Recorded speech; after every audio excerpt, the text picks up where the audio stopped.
Today at the National Press Club, Labor's National Secretary Paul Erickson. Mr Erickson's been at the helm of the ALP since 2019 and led the party to its recent election victory as Labor's campaign director. Paul Erickson with today's National Press Club address.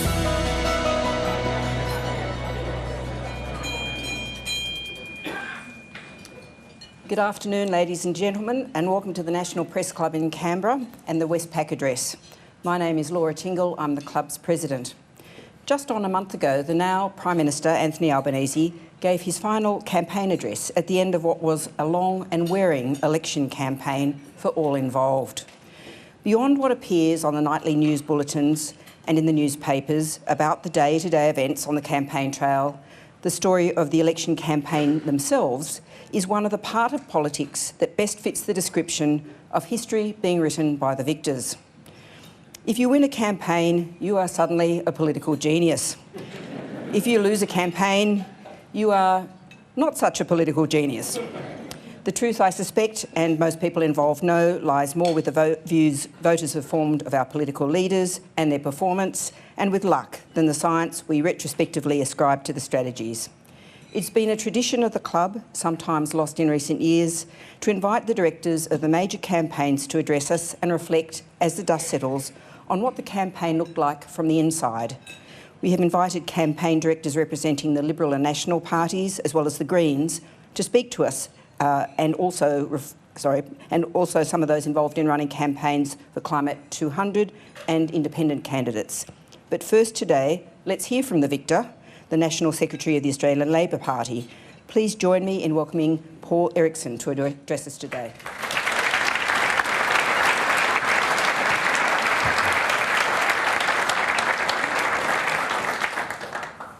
Thank you very much for that introduction, Laura. I'll start by acknowledging the traditional owners of the land that we gather on today, the Ngunnawal people, and pay my respects to their elders past, present and emerging. I extend that respect to all First Nations people here in attendance today. Thank you to the National Press Club, to Laura and to Morris for the invitation today to discuss the 2022 federal election. On May the 21st, the Australian people voted decisively for a change of direction and elected a Labor government led by Anthony Albanese. For only the fourth time since the Second World War and the fifth time in a century, Labor won government from opposition. That achievement is a testament to Anthony's leadership, the electorate's confidence in his character, and his assessment that above all else, Australians wanted something better. In the final analysis, Labor won the election because we talked about the future and we offered the country an alternative to more of the same. After 2 years of COVID, nearly a decade of coalition neglect, Labor offered Australians the chance to elect a Prime Minister who would show up, who would take responsibility and would work with people to solve problems, an opportunity that Australians took. Voters gained a clear sense over the course of the campaign of what a Labor government's priorities would be: getting wages growing, investing more in Medicare and healthcare, working with business to bring back manufacturing, and investing in renewable energy to reduce emissions and face up to the challenge of climate change. This was the first core objective of our campaign: to cultivate, elevate and stoke a mood for change. We also had to account for a group of voters who held out until the very end, those who would describe themselves, in their own words, as sitting on the fence. The biggest barrier Labor had to overcome was not voters' evaluation of our proposition or a counter-offer from the coalition. It was a widespread and deep sense of fatigue, anxiety and aversion to risk after some of the most difficult years that we've endured. Normally these sentiments would drive fence-sitters decisively back to the government of the day and weigh heavily against an effort to build a majority for change. Yet we had a powerful argument. We asserted that the alternatives at this election were not the devil you know or a leap into the unknown. Instead, it was a clear choice between a better future under Anthony Albanese or 3 more years of a Morrison government. This was the second objective of our campaign, to ensure for anyone still sitting on the fence, the spectre that haunted them into the polling booth was 3 more years of Scott Morrison. We did this having formed an assessment that the Coalition would do some work for us, that all they had to offer was more of the same. More record low wages growth, a cost of living crisis, billions of dollars in waste and rorts, and nothing to show for $1 trillion of debt. In the 18 months leading up to polling day, the Coalition refused to talk about the future and refused to put forward anything resembling a positive case for their own re-election. In fact, I'm not sure they put forward a single idea until 6 days out from polling day. And when the votes were counted, our arguments prevailed. But before any discussion of the results, what I'd like to do is spend some time examining the events that produced the 2022 electoral environment. I doubt any Labor supporter will ever forget the crushing sense of disappointment they felt on election night in 2019. The critical point about the 2019 experience is that the Labor Party held its nerve following a difficult defeat and focused on learning the lessons so that we could be competitive next time. 2019 has been analysed to death, which I won't add to, but I must thank the ALP campaign review panel, chaired by Dr Craig Emerson and Jay Weatherall, for their work. Their findings and recommendations were an essential guide throughout the term, as was a landmark speech on the economy delivered by Anthony Albanese in Perth in the week before the review was delivered to the National Executive. That speech reframed the climate change debate as a contest to take advantage of the opportunities that will be created by the global shift to renewables. Australia's policy settings under the Coalition have barely acknowledged climate change, let alone sought to shape the change that is coming to enable Australians to benefit. 2 weeks later, a state of emergency was declared in New South Wales, with Sydney, the Hunter and the Illawarra all facing catastrophic fire danger. As the bushfire crisis escalated, Scott Morrison went missing in action, took a holiday to Hawaii, lied about it via the Prime Minister's office, told 2GB he doesn't hold a hose, and then tried to turn the distress of bushfire victims into a photo opportunity for himself.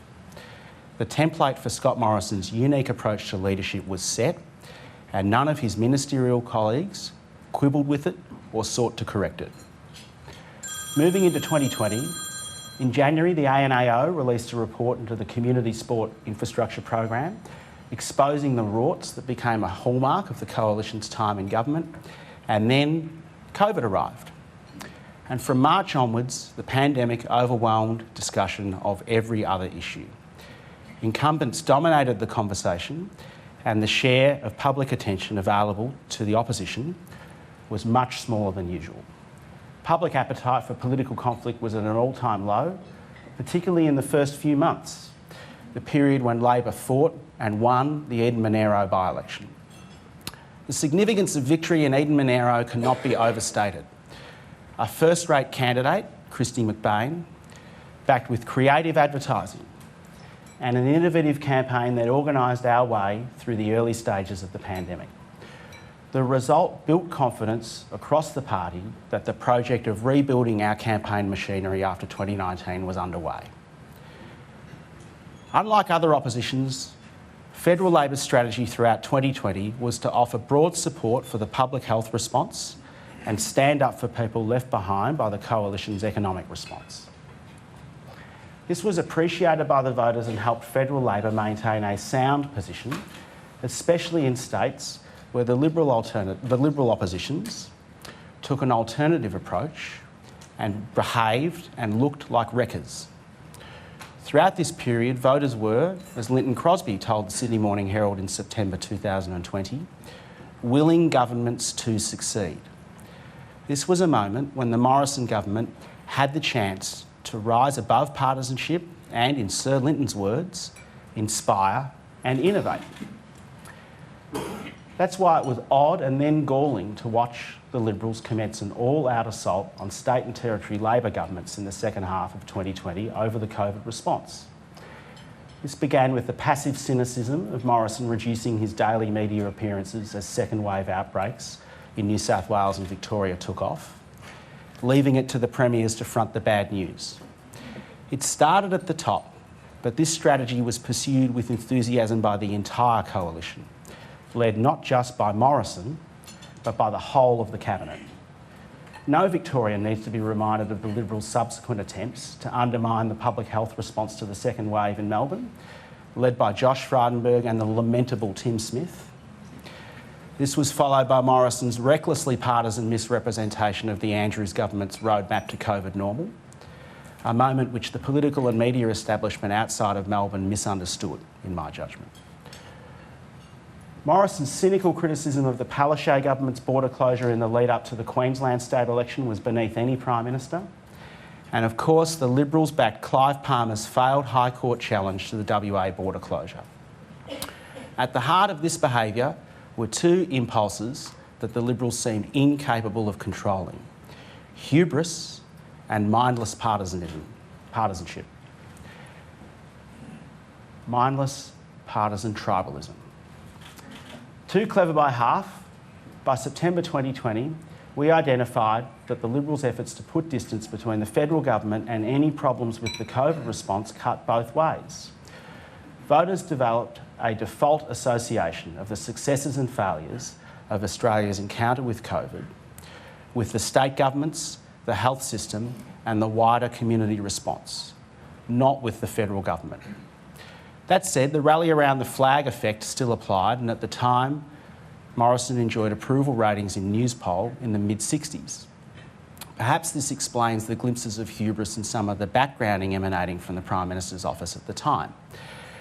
In a very well-briefed feature in July 2020, the Financial Review profiled the network of cabinet ministers and advisors shaping government policy on everything from the bushfires and the pandemic response to the Australia-China relationship. And it was a network.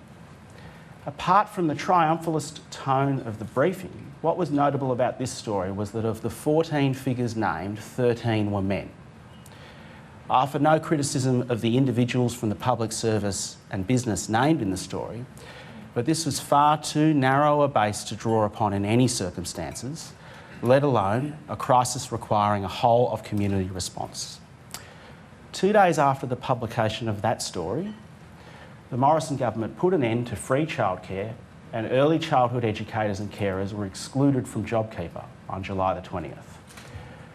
Women suffered the most during the pandemic, yet the Liberal response demonstrated either a lack of awareness or a lack of interest.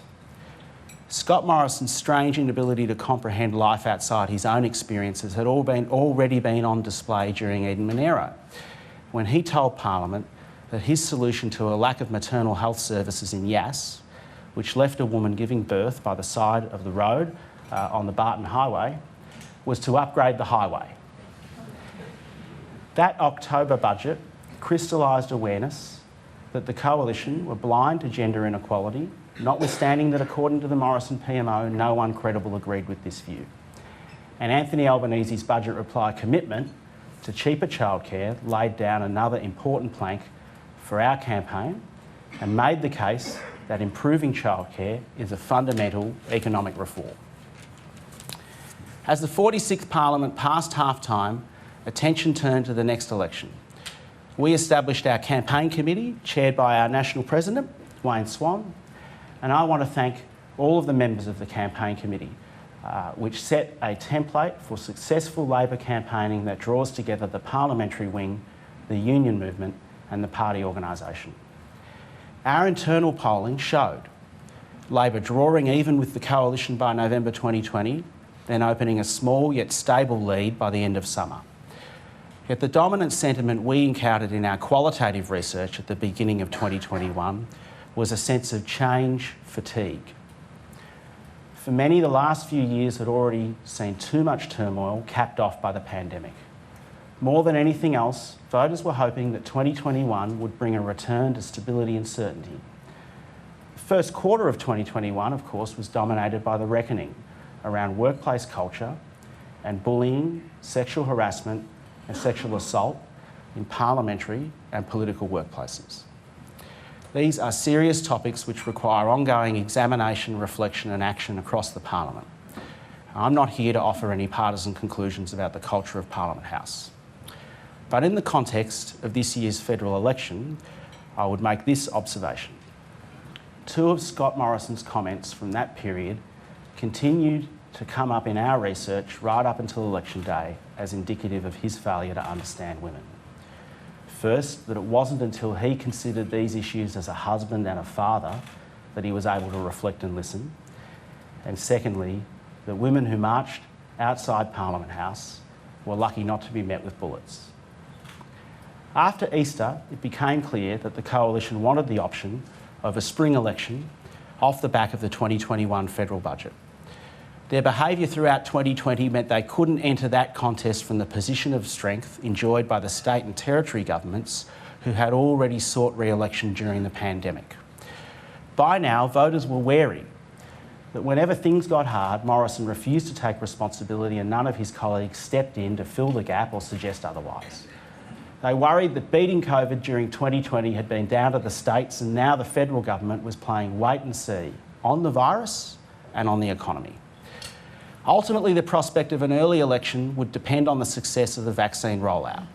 And the truth is that the Coalition's refusal to secure a variety of vaccine deals had left Australia dangerously exposed. World's best practice was to secure up to 6 vaccine deals. Yet Australia was too late to do a deal with Pfizer, too late to do a deal with Moderna, and placed too many eggs in the AstraZeneca basket.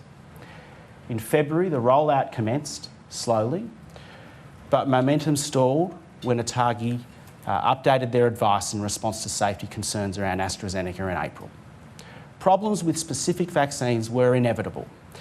Unfortunately, in mid-2020, when the Coalition were giving themselves a big pat on the back for the early stages of the COVID response, they are also failing to do basic due diligence. And this isn't the wisdom of hindsight. Chris Bowen pointed out the urgent need to invest in a range of potential vaccines in July 2020. Liberal failure to do so was the context for Morrison saying 3 times in one day in March 2021 that the vaccine rollout was not a race and it wasn't a competition. The bungled rollout wasn't something that happened to the Coalition. It was a direct result of their dangerous complacency. And the failures on vaccines were paired with the refusal to establish a safe and effective national quarantine system as an alternative to hotel quarantine. These chickens came home to roost this time last year as we entered winter. Demand for vaccines massively outstripped supply, and leaky hotel quarantine led to repeated COVID outbreaks. By July, the Delta variant was on the loose and half of the country was locked down. In our polling, Scott Morrison's net competence score fell by 14 points in 2 weeks between late June and early July. By September, Morrison was in a neutral position on a measure that had been his core strength throughout 2020, and the prospect of a 2021 federal election was all but gone. In our research, voters now regularly referred to Morrison and the Liberals as mishandling things, making too many mistakes and stuffing things up. The judgment that the electorate arrived at had first been articulated by Mark Butler in April. Scott Morrison had 2 jobs this year: a speedy and effective rollout of the vaccine and a safe national quarantine system. One final point about 2021. In June, Barnaby Joyce returned as Nationals leader and Deputy Prime Minister. One of the catalysts for Matt Canavan's motion to spill the Nats leadership was right-wing opposition to net zero. In the lead up to COP26, the Liberals had to beg the Nationals to let them commit to net zero, then released a vacuous pamphlet that maintained Tony Abbott's 2030 targets. I recall some reporting in late 2021 suggesting that the Liberals believed the net zero commitment would see off any threat from climate-oriented independence. And all I can say based on our work was we never saw any evidence that Morrison persuaded anyone in the community of his commitment to the climate, which is hardly surprising given the empty and desperately political nature of where he landed. By the end of 2021, the political environment that the election would be fought in was becoming clear. As I stated earlier, after 2020, voters were seeking stability and certainty. But following the crushing experiences of 2021, whilst they still sought stability and certainty, now they were also looking for some hope for the future. Australians were ready to contemplate a change of government, but their aversion to risk remained a powerful force. Our research showed that if change looked too risky, enough voters would stick with the coalition. Whilst an overwhelming mood for change had not taken hold, there was a desire for renewal. The prospect of putting COVID behind us and leaving the disorder of the last few years in the past would be a clear winner. On December 5, Anthony outlined Labor's campaign theme, a better future, a positive and aspirational case for renewal rather than revolution that brought together the practical plans Labor had developed over the previous 2 years. In the same week, Anthony and Chris Bowen set out Labor's Powering Australia plan, which took the principles outlined in October 29 in Perth and made them real. Powering Australia is one of the most detailed and ambitious plans for economic reform put forward by an opposition. Investing in renewables, upgrading the electricity grid, making electric vehicles cheaper. A plan to reduce Australia's emissions by 43% by 2030 and put us on the path to net zero. After a decade of division and failure, Australia was at the back of the pack globally, and the federal government was leaving it to business and the states and territories to show leadership. Australians were ready to vote for a plan that would bring people together and take the country forward. Being serious about the climate was critical to Labor gains in Bennelong, Chisholm, Higgins and Boothby, and being serious about jobs drove swings towards Labor in the Hunter and Central Queensland. Over that summer, the failures of the vaccine rollout were repeated when the Omicron wave arrived and the shortage of rapid antigen tests ruined the Christmas holidays. This period denied Morrison his summer reset and reinforced his weaknesses, ignoring warnings, refusing to take responsibility, going missing and then blaming others. With most of the population now vaccinated and aware that Omicron was less likely to cause severe symptoms, a degree of fatalism about catching COVID had settled in. For the first time since the beginning of the pandemic, COVID no longer dominated voters thinking about the election.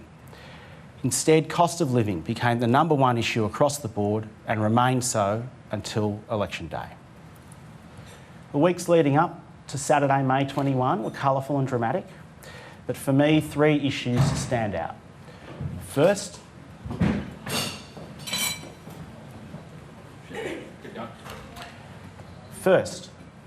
the debate about China's increasingly assertive behaviour and Australia's relationships in our region.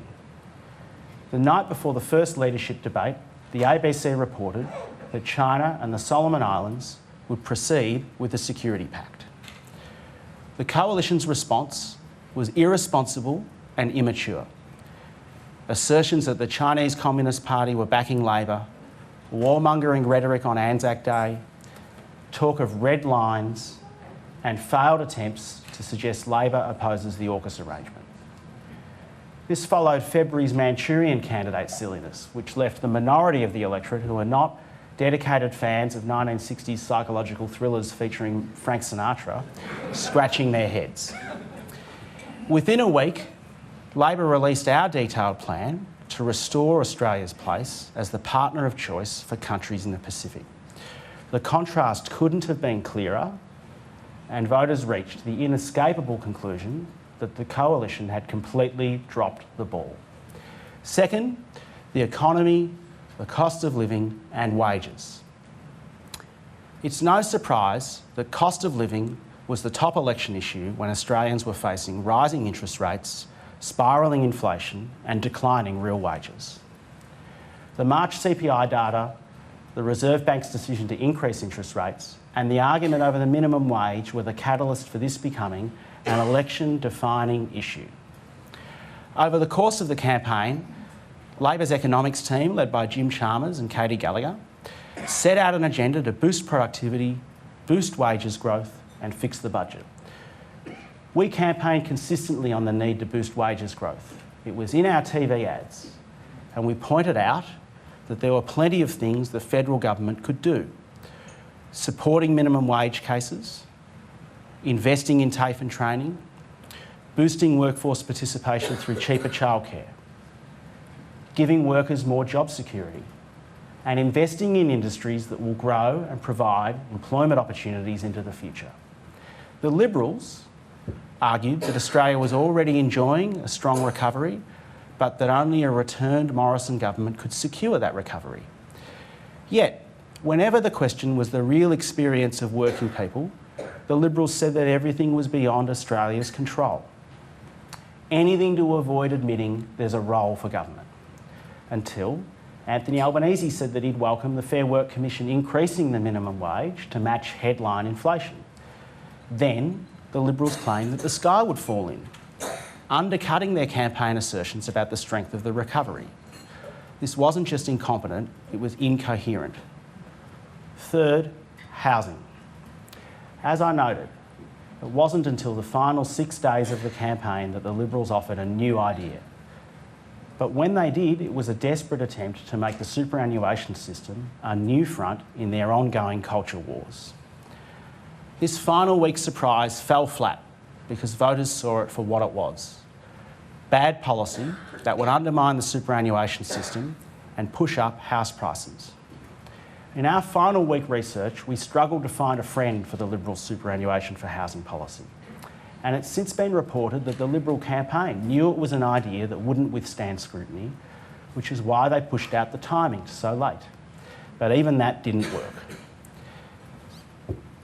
If there is a common thread to these three issues, it is that the Liberal Party of 2022 is defined by nastiness and incompetence.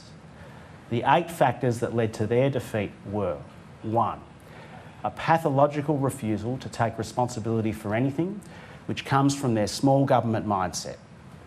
2, incompetent management of the federal government's responsibilities during the pandemic. 3, cabinet-wide partisan attacks on state and territory governments throughout COVID, which particularly alienated voters in Victoria and Western Australia. 4, incompetent budget management. 5, an incompetent and incoherent response to the cost of living crisis. 6, incompetent engagement with our allies and our region. 7, a lack of awareness or interest in women's experiences across the economy and society. And 8, a decades-long failure to take climate change seriously. Scott Morrison may have come to personify these failures, but they are institutional and collective, not individual. They are actively prosecuted by senior cabinet ministers and all coalition leaders, including the 2 men then seen as the only likely successors to Scott Morrison, Josh Frydenberg and Peter Dutton. My final observations deal with the result. Labor gained 10 seats from the coalition, and every Labor incumbent who was under threat from the coalition retained their seat, enabling the ALP to form majority government. That said, there is clearly a message in the result for both major parties. We face a major challenge to rebuild trust in our political institutions and restore confidence in the Parliament. I would always like to see more voters record a primary vote for Labor and Labor to win more seats. Our primary vote remains in the low 30s and it needs to grow. Queensland was one of only 2 states where the Labor primary increased, but we didn't gain any seats and we lost Griffith to the Greens. And there are challenges for Labor in Tasmania that the party needs to thoroughly examine. These are amongst just some of the issues that we need to examine, and today the National Executive appointed Greg Combet and Lenda Ashalem to review our campaign. On behalf of the party organisation, I thank Greg and Lenda for agreeing to take on this important task. Just as we did after 2019, we will listen to the message from the voters, learn the lessons and apply them over the next 3 years. A related comment about how people voted. For the first time, more than half the votes cast in this election were cast before polling day. And during the campaign, our research showed that Labor voters were much more likely to get the job done before May 21st through early voting and postal voting than they had been at any previous poll. So, as we all experienced on election night, local booth results from election day suggested a much tougher result for Labor than the ultimate outcome. For this reason alone, booth-level analysis, such as that touted over the last week, making claims about the relationship between wealth and voting behaviour, is not worth much. And the fact is that at this election, Labor easily won amongst full-time workers, we won amongst TAFE educated voters, we won renters and mortgage holders, and we won amongst voters in low-income households, that is, households earning less than $50,000 per annum, and we won amongst voters living in medium-income households, incomes between $50,000 and $150,000 per annum. And some of the biggest swings to Labor were recorded in outer suburban and regional electorates.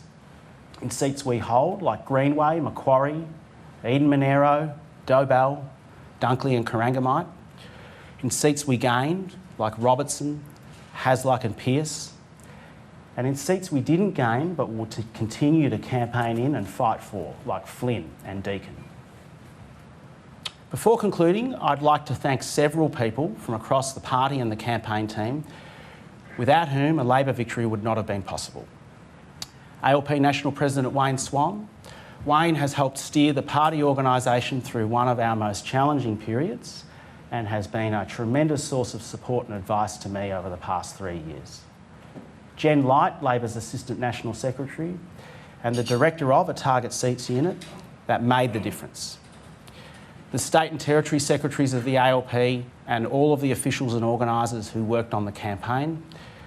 The ALP National Executive, with a personal thank you from me to those members I've worked most closely with over the last 8 years, Linda White, Gerard Dwyer, Michael O'Connor and Tim Ayres.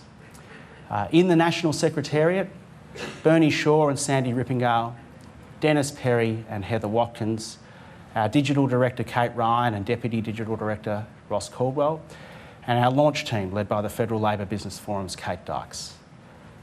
The Leaders Office, especially those we worked with daily, Tim Gartrell, Katie Connolly, Liz Fitch and Jeff Singleton.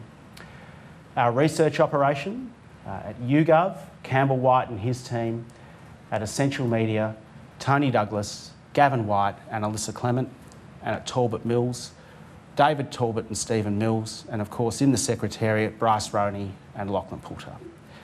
Our lead creative, Dee Madigan, and her team at Campaign Edge, Darren Moss and his team at the Moss Group, and our advertising director, David Nelson, and everyone who worked in campaign headquarters, with a particular acknowledgement from me to Lydia Arvanovsky, Tim Watts, Ben Rillo, Jenny Mason, Georgia Goldsworthy, Reuben Ray, Houston Ash and John Olenek. Lastly, I want to thank the Labor Party's membership and the mighty trade union movement. This truly was a collective effort, and I want to thank every single Labor supporter and union member who joined a phone bank, knocked on a door, handed out a how to vote card or donated to support the cause of Labor. Winning is exhilarating, but it isn't long before the real work takes over, and the Labor Party would do well to remember 3 things. 1, you are never as good as your last win. 2, you are never as bad as your last loss. And 3, elections are about the future, not about the past. At the next election, we won't be fighting Scott Morrison, although we will be up against some of his nastier and more incompetent enablers. Before then, though, over the next 3 years, this Labor government has a chance to demonstrate that the better future Australians voted for is possible. Thank you for having me.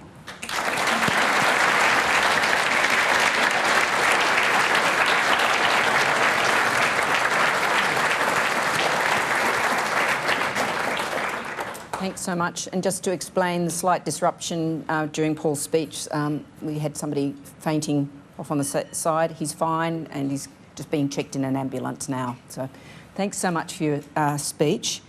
You gave us a really interesting insight into your internal polling and focus groups. but it was mostly about what they thought about Scott Morrison and the government.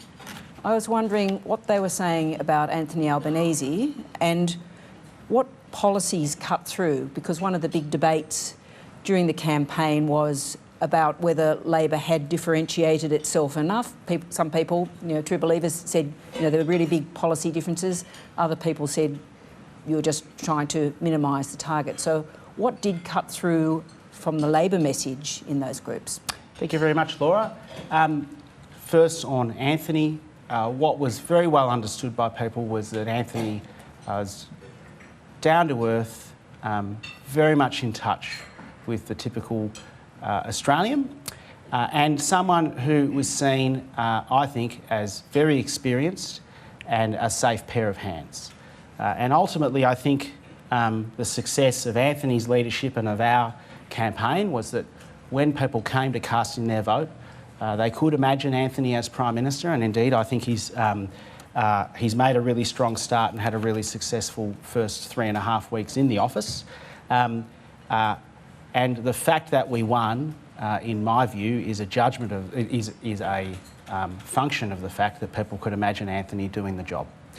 And on what policies that we prosecuted over the 3 years that cut through the most, I would say that what was clear to us at the end was voters, when we asked voters, what would be different under a Labor government, they imagined more action on climate change and investment in renewables, more investment in health, and more support for working people.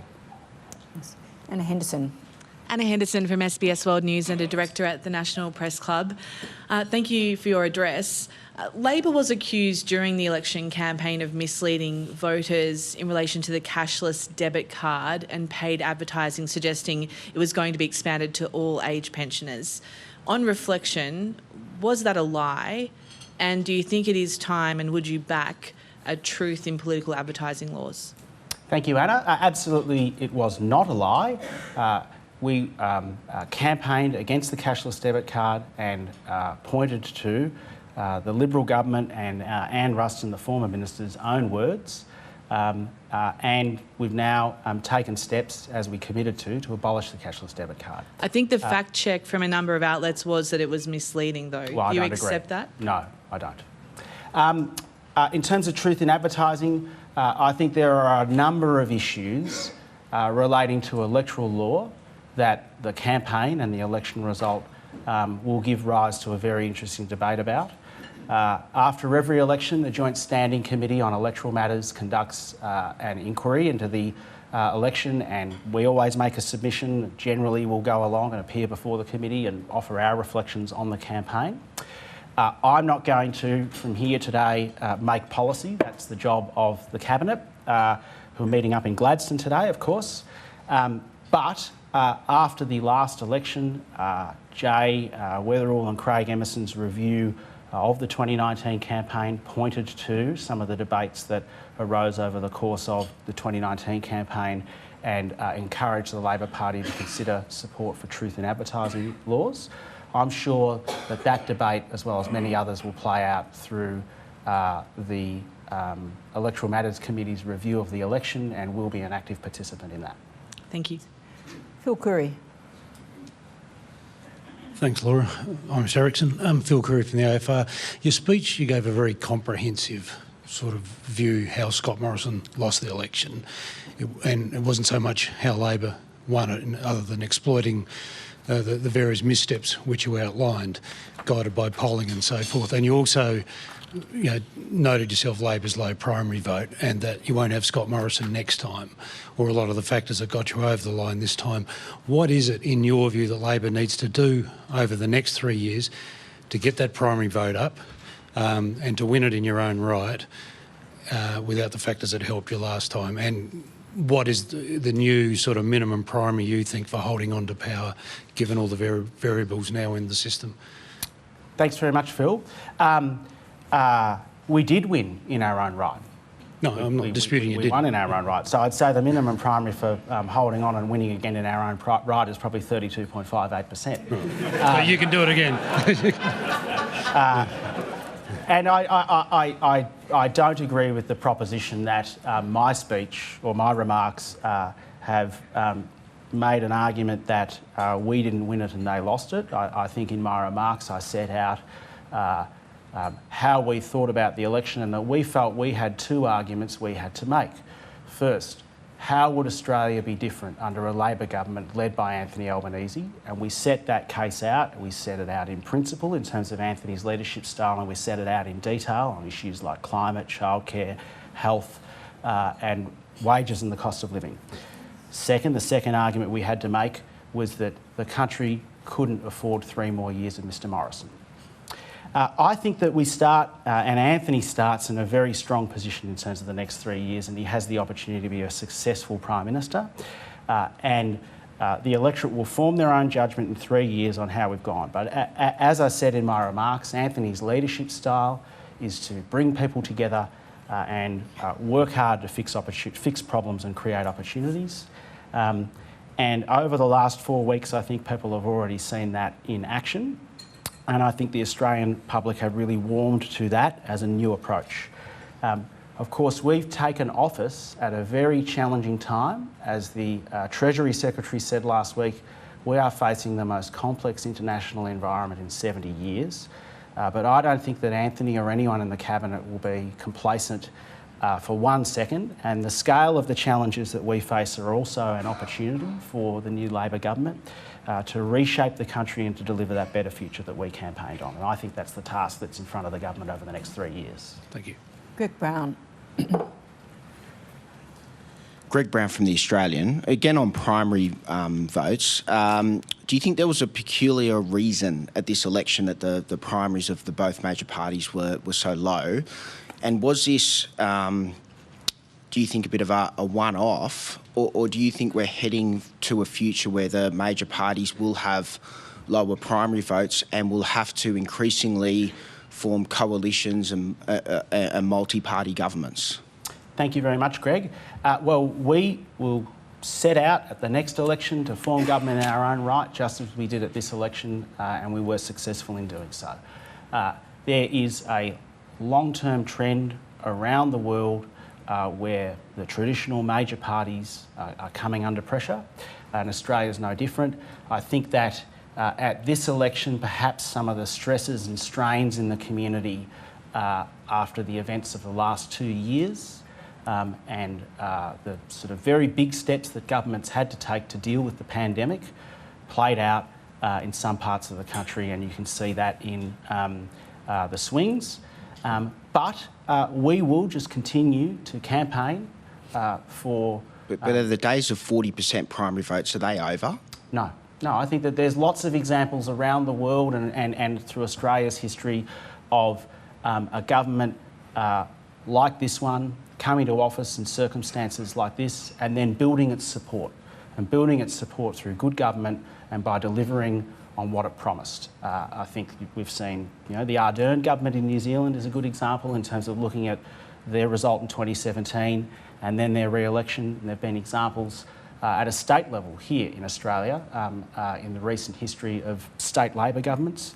And that's the challenge that's in front of us. But no, I don't accept that we're in some new epoch or new era where everything's different. David Crowe. Thank you, Laura. Thanks, Mr. Erickson. David Crowe from the Sydney Morning Herald and the Age of Melbourne. I really enjoyed your speech. Thank you for setting out exactly what happened in the last term. To be honest, some parts of your speech seem like ancient history and I could barely remember them. They seem so long ago, but thank you for the context.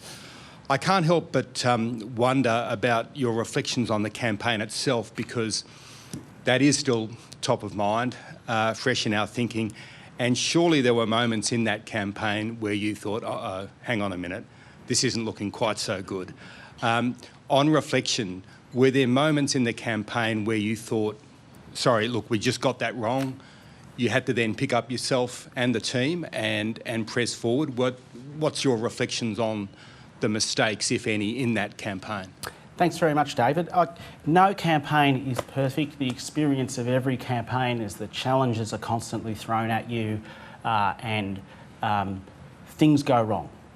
the test is not whether you can run a mistake-free campaign. The test is how do you respond when new challenges emerge, when events throw unexpected dynamics at you, or when mistakes happen. And so through our campaign, we always tried to maintain with clarity a real focus on our strategy, always go back to what we were trying to achieve, always go back to our message, and just move through all of the currents and eddies as the 6 weeks transpired. And it was even more so the case in this campaign because of COVID. We were constantly having sort of people get sick. I missed a week, the leader missed a week, the president, the assistant national secretary, like I think around half of the cabinet. So it was just constantly coming at us. And so the way I think to deal with that as a campaigner is just to maintain that focus on what is your strategy and what are you trying to do, and that's how we dealt with and grappled with challenges as they came along. Did any mistakes stand out to you? No.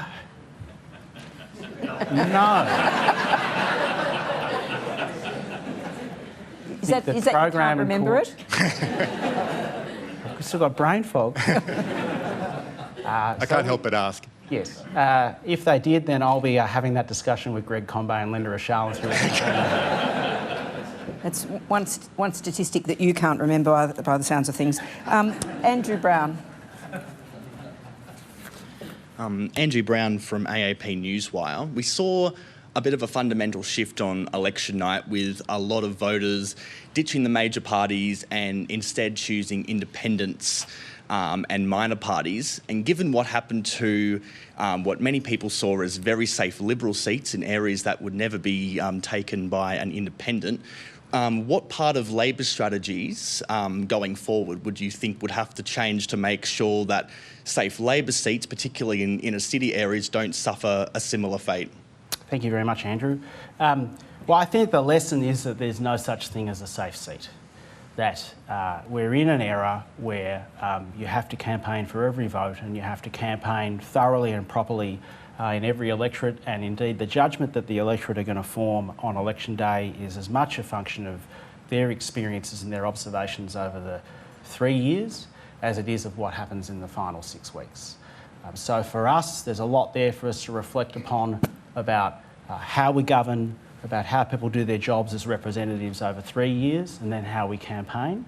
And in a sense, I think what we saw at this election was an acceleration of some long-term trends, which means that we just need to be reflective and look at what it means for us, and then think about first, well, how does that inform strategy over 3 years? And then secondly, what does it mean for campaign development as we think about the next campaign? Paul Karp. Paul Karp from The Guardian. Thanks very much for your speech. Labor won a majority, but the Greens and the Independents increased their representation by promising even greater ambition on climate change.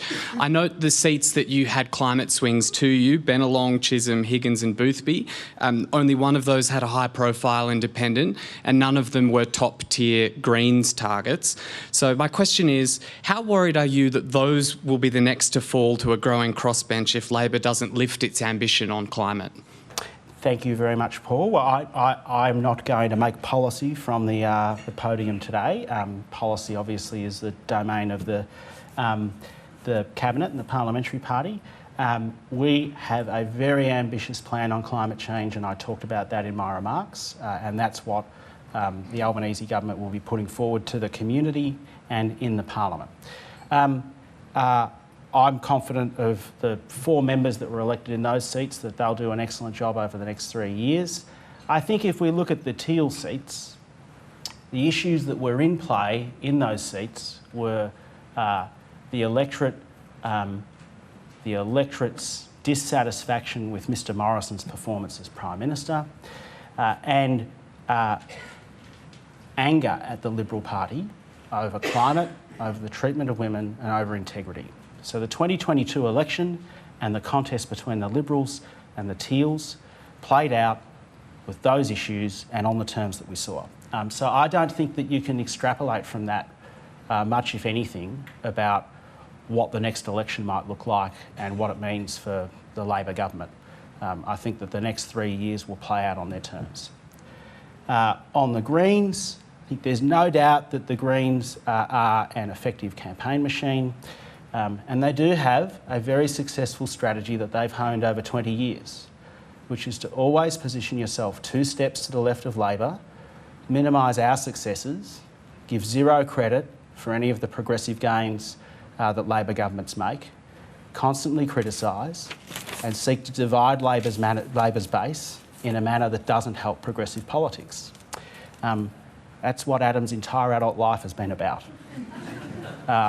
So the fact is, it was a very long campaign. It was a no-holds-barred contest, and the Liberals ran very effective negative advertising against Labor, and that depressed our vote at the end.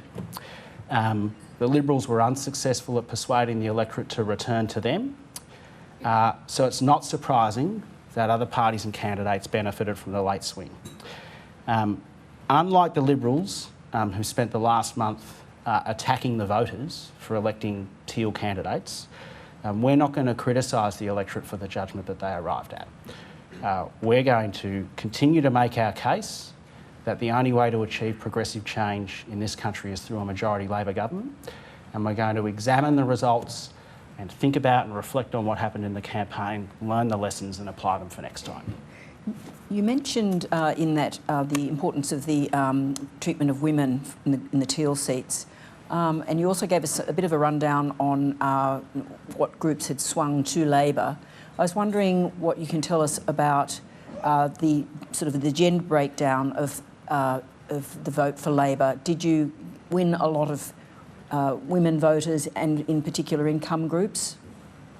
I think that what we found in our work was that there was a swing to Labor or a swing away from the government and to other parties, which, depending on the electorate we're talking about, Labor was the beneficiary of amongst women for some of the reasons that I talked about, but there was also a swing to Labor amongst men.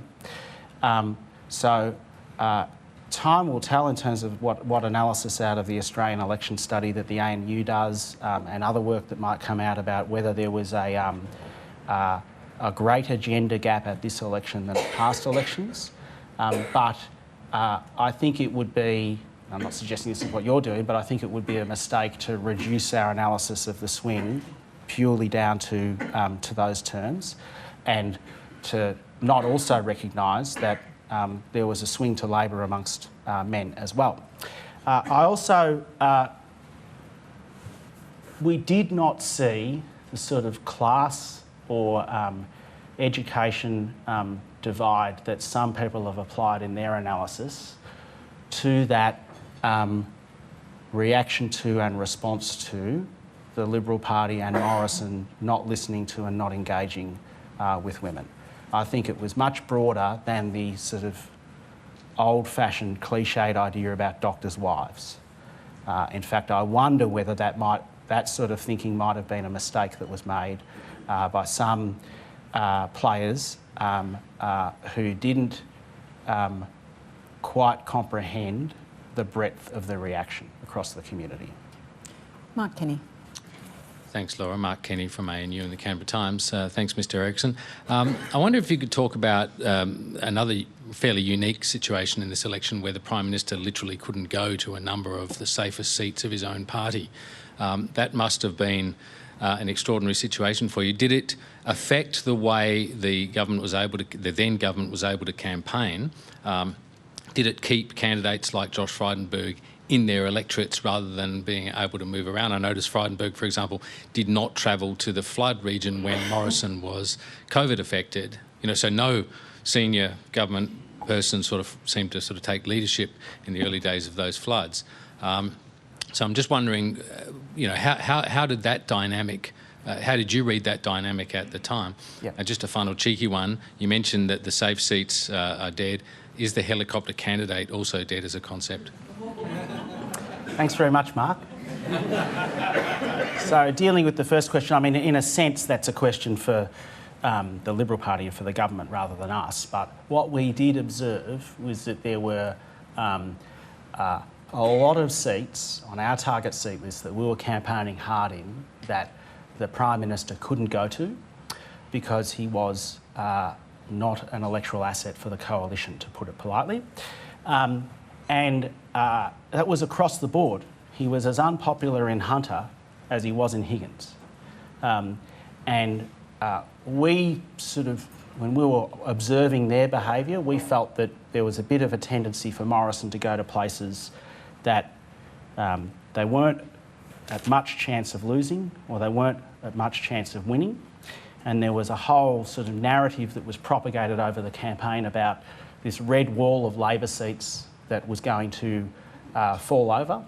And we never saw any evidence in our work that that was a real live threat, which meant that either we were getting it wrong and our research was missing something, or it was not the case. And the election results proved that it was the latter, not the former. On your second question, you're talking about Fowler. So to address that issue, first thing I'd say is I think it is a great shame that Christina Keneally was not elected and will not play a role in the Labor government. I want to pay tribute to Christina's service over 20 years in the New South Wales Parliament, the Federal Parliament, and over the last 3 years as a member of the leadership group. All that said, we're not going to disrespect the verdict of the voters. I think that to the extent that there are lessons there for Labor, that's something that the review will have to work through. And I do think that the sort of headline lesson from it is that there's no such thing as a safe seat. Thank you. Andrew Tillett. Andrew Tillett from the Financial Review and board member here at the Press Club. You mentioned in your speech, Paul, about the warmongering talk with China sort of being hurting the government, the former government, with voters. There's been some commentary around how areas with a high Chinese Australian population swung towards Labor. I was just wondering if you could sort of give us some thoughts on what you actually saw there, how strongly that swing actually was, and is it something that has the coalition, and probably specifically the Liberal Party, lost perhaps a generation of Chinese Australian voters with that sort of that rhetoric that you talked about? Thanks very much, Andrew. Well, I can only comment on what happened at this election. I won't cast forward. But at this election, there clearly was a significant swing away from the government amongst Chinese Australians. You can see that just in the results in those electorates where there are very significant populations of Chinese Australians. The feedback that we got was that for Chinese Australians, there was a perception for those who switched their vote. The feedback that we got was that there was a view that the government's response to the more aggressive and assertive behaviour of the Chinese Communist Party and the government in Beijing came across in the community actually at times as an attack on Chinese Australians or rhetoric that licensed racism in the community.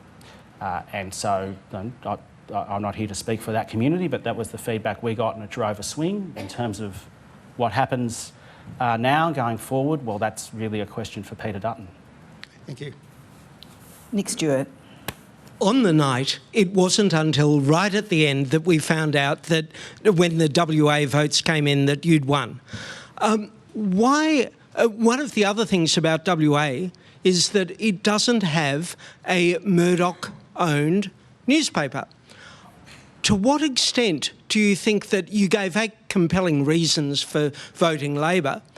Why wasn't it a more foregone conclusion?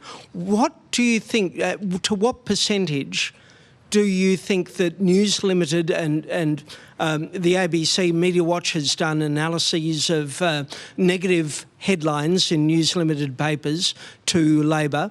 To what extent did that keep a curb on Labor's victory? To 1%, 2%? Thanks very much, Nick. There's quite a bit there. So You're a big man. let's start with election night. So the reality of elections now, because the counts take so long and where people vote and how they vote in terms of early voting and postal voting versus on the day, is now much more disparate, that the old days of the local booths getting counted and you having a sense of the primary vote for 80% of the community by about 8 o'clock or 9 o'clock are just gone. We're just in a world now where the count takes hours, if not days, if not weeks, and you can have quite a decisive outcome in an election, but the journey over the evening is very different.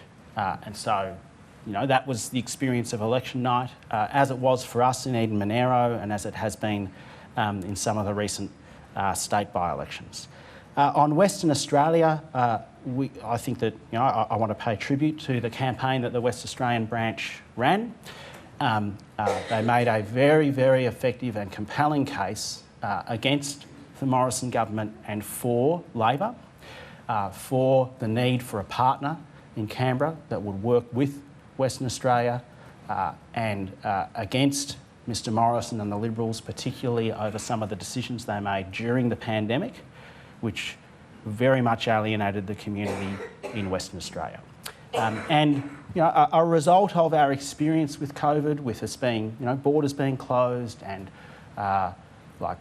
life becoming much more local, is just that at times over the course of the last 2 years, community sentiment was very different around different parts of the country to an extent that we haven't seen over the last, really in any time that I've been involved in politics. And so campaigns had to really be tailored and had to respond to that.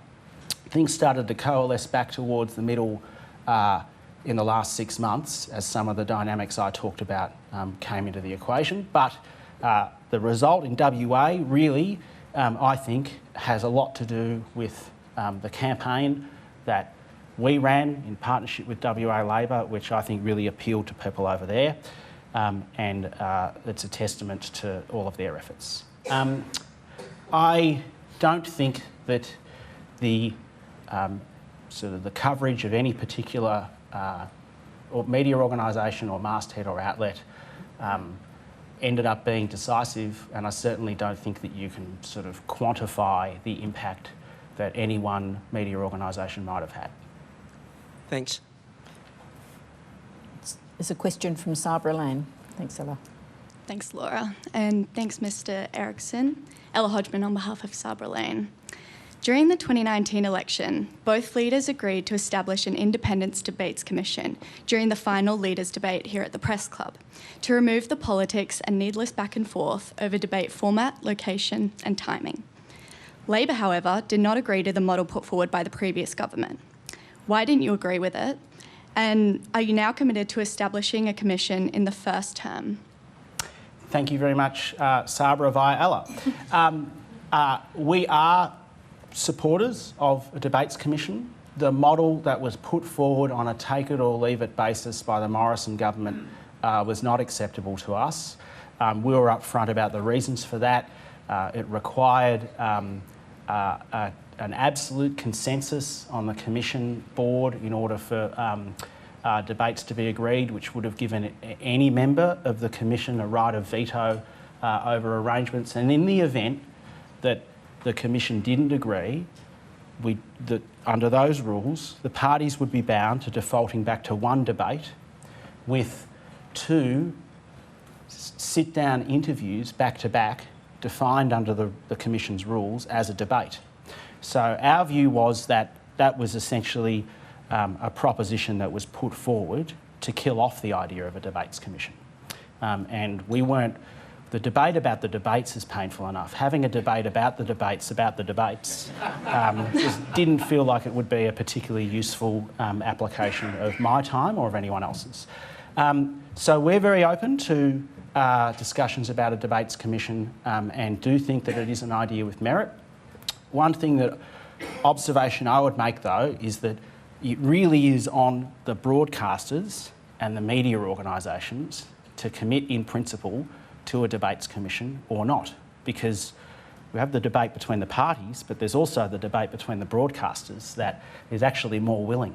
And so that's the challenge that's in front of us if we want to stand up an independent debates commission that can endure and perform the function. Thank you. Julie Hare. Hi, thank you for your speech. Julie Hare from the Financial Review and also Director of the National Press Club. The annual digital media report was released this morning. The University of Canberra, my colleagues over here, did the Australian chapter on that. One of the key findings is that trust in the media is declining again after a brief boost during COVID. It describes news fatigue, especially around reporting on politics and COVID. It also makes the finding that readers want journalists to do journalism and not commentary. Could you talk about the intersection of big personality journalists, media calls with political leaders and election strategy? Sure, thank you very much, Julie. I'll make 3 observations about media during the election campaign. First, I think, and this sort of connects back to Nicholas's question, I do think that it would be a mistake for progressive Australians and for Labor supporters to fall into the routine and the habit of interpreting difficult questions or even hostile media coverage towards Labor politicians or the Labor Party as an expression of a fundamentally anti-Labor perspective always and all the time. And I think that that is starting to creep into the debate about the media a little bit, and I do think that that would be a mistake. Secondly, I agree with Mark McGowan's comments about some of the dynamics we saw in terms of how the media pack engaged with the opposition leader and, for that matter, with the PM over the course of the campaign. There was behaviour that I think was beyond the pale. And it reminded me of 2020 when the premiers, whenever there were COVID outbreaks that required serious public health responses, would do daily media conferences which were broadcast live on television. And for many voters, it was the first time that they had ever seen the dynamic of the media pack engaging with a political leader. And I know this just anecdotally from being down in Melbourne at the time and talking to friends and family, but we also picked this up through our research. People were quite shocked at the interpersonal engagement and at the way that journalists spoke to political leaders. And I think there is a signal there for people to reflect upon. Thirdly, I think that throughout the campaign there were some issues that were running or constant lines of questioning or themes that were pursued by the media pack that just weren't priorities for the voters. And there was a bit of groupthink there where they got into a mindset and were pursuing agendas that just didn't matter much to the electorate and weren't where the debate should have been. But the Labor Party's got enough problems. We're going to do a review of our own. That's up to the media to reflect on what it all means for you. If you want help like working out how to do a review, we do that a lot. We can help out. But I think there's a lot there to reflect on. Thank you very much. Well, just on that point, and I agree that there is a lot for us as the media to reflect on, but one of the issues that has often come up, and that's come up in quite a few campaigns I've been involved with, is the increasing control by the parties of the day-to-day events, so that for the people who are covering them, there isn't a lot going on that's spontaneous, not scripted. Do you think that's got to a point where it's actually working against the leaders, if you like, that the fact that you do get this sort of strange bubble dynamic going on, and that if you sort of let 1,000 flowers bloom and actually had members of the public interacting with your leaders, it might sort of be a bit less staged? Well, I think there's issues there, without a doubt, but I don't think that it's gotten to the point that it is counting against political leaders or political parties in the campaign in terms of the judgment that the public are forming. I think it causes tensions between the politicians and the parties and the media, and of course that played out in this campaign. So I've now had first-hand experience of some of the very robust feedback that you get. And I think that when we take a step back and look at the bigger issues that we're confronting about trust in politics and faith in the institutions, the more that we can do to generate real, genuine engagement between political leaders and politicians and the public, the better. But as campaign director, I would not be attracted to the idea of just letting 1,000 flowers bloom over the course of the campaign and like allowing complete chaos to reign and then seeing where it lands. Ladies and gentlemen, please thank Paul Erickson.